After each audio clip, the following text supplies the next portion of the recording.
Assalamualaikum warahmatullahi wabarakatuh. Belajar IPA dengan Ibu Cindy Maharani.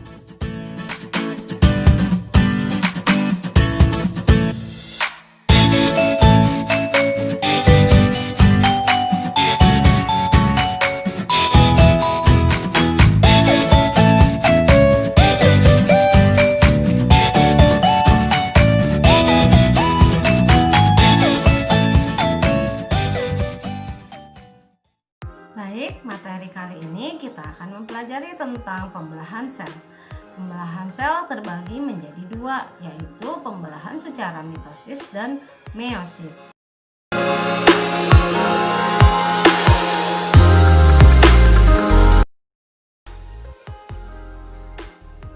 Sebelum mempelajari sistem reproduksi, coba kamu pahami dulu materi tentang pembelahan sel ini. Sebelumnya, kamu telah mengetahui bahwa pada awalnya manusia berasal dari satu sel. Akan tetapi, karena sel terus mengalami pembelahan, maka jumlah sel manusia pada saat dewasa sekitar 200 triliun.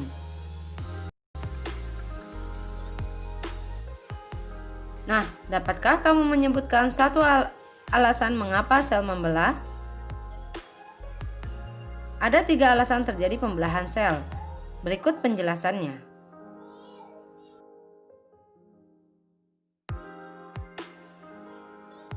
Tiga alasan pembelahan sel. Yang pertama, pertumbuhan. Kedua, perbaikan. Ketiga, reproduksi.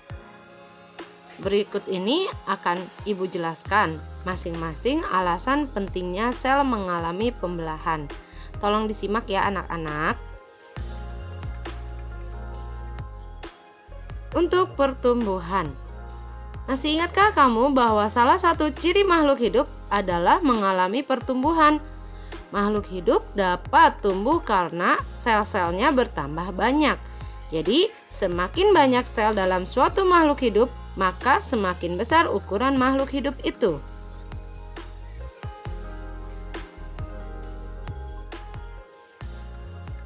Untuk perbaikan, pernahkah kalian mengalami luka pada bagian tubuhmu? Apakah setelah beberapa lama bagian tubuh yang luka tersebut dapat menutup seperti semula? Sebenarnya, pada bagian tubuhmu yang mengalami luka tersebut terjadi kerusakan jaringan. Jadi, perbaikan jaringan yang rusak pada tubuhmu tersebut adalah hasil dari proses pembelahan sel.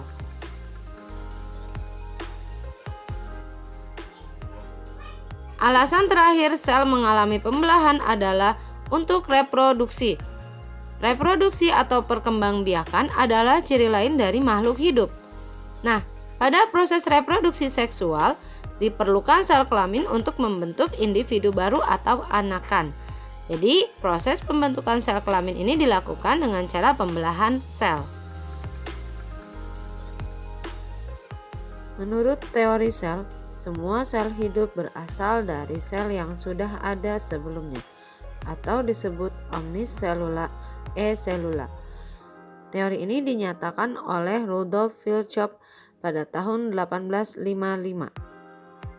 Pembentukan sel-sel baru atau anakan dari sel yang sudah ada sebelumnya dapat terjadi melalui proses pembelahan sel.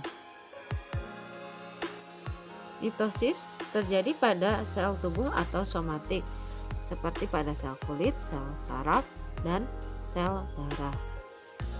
Pada pembelahan ini dihasilkan anak yang mempunyai kromosom yang sama jumlahnya dengan kromosom sel induk.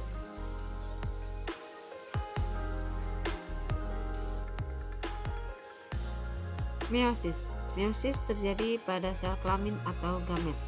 Contohnya sel sperma dan sel telur. Melalui pembelahan ini akan dihasilkan sel anak yang mempunyai kromosom setengah dari kromosom sel induk.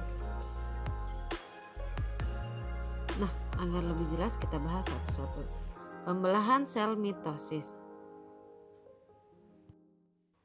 Pembelahan mitosis merupakan tipe pembelahan sel yang menghasilkan dua sel anakan. Sel anakan tersebut mempunyai karakter identik secara genetik dengan sel induk. Artinya, kedua sel anakan yang terbentuk mempunyai susunan genetika yang sama. termasuk sama dengan jumlah kromosom dengan induknya. Jumlah kromosom yang dimiliki oleh sel anakan adalah 2N atau disebut dengan diploid. Adapun tahapan-tahapan mitosis terdiri dari profase, metafase, anafase, dan telofase. Adapun penjelasannya sebagai berikut ini. Tolong disimak baik-baik agar kalian tahu ciri-ciri dari setiap tahapan pembelahan sel secara mitosis.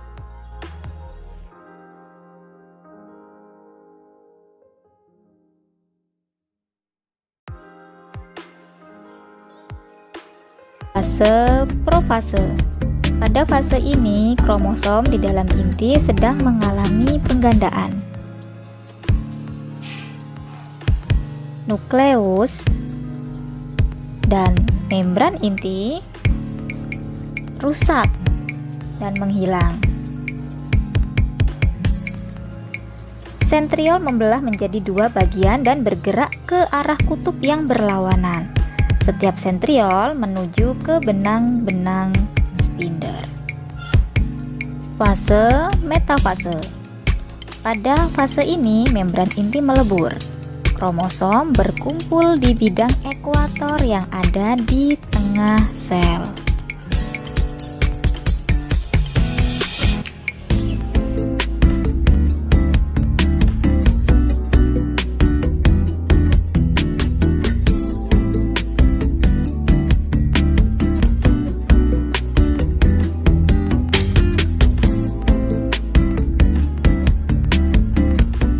Fase anafase. Kromosom pada fase ini bergerak menuju kutub yang berlawanan. Pada akhir anafase, kedua kutub sel memiliki kromosom yang jumlahnya sama.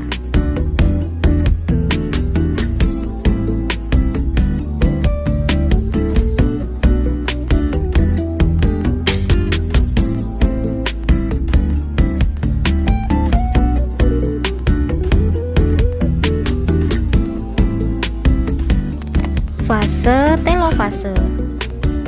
Pada masa fase ini, membran inti mulai kembali bergabung, membentuk dua sel anakan yang sifatnya diploid. Sitokinesis merupakan tahap akhir pada pembelahan mitosis. Pada saat sitokinesis terbentuk cincin pembelahan yang berfungsi membagi sitoplasma sehingga terbentuk dua sel anakan.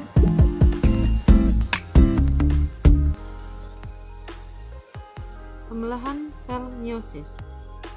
Pembelahan meiosis adalah pembelahan sel yang menghasilkan 4 sel anakan yang masing-masing sel anakan hanya memiliki separuh dari jumlah kromosom sel induk. Berbeda dengan pembelahan sel mitosis, pembelahan meiosis berlangsung dalam dua tingkat, yaitu meiosis 1 dan meiosis 2.